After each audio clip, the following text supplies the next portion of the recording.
Then you have to, depending on your choice and your eligibility criteria, you have to register there online. Once you are registered, you will receive the admit card on your registered email and registered mobile number, some ticker or text message. Then you can download that admit card, and there is an online common entrance examination post your successful registration. We conduct an online common entrance examination pan India. It's a pan India examination like we have other competitive exam.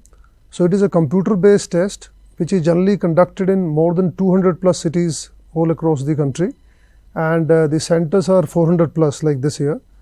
So once you have appeared in the entrance exam, so depending on your categories you have applied for, you will appear in the entrance exam. After that exam, you will be shortlisted.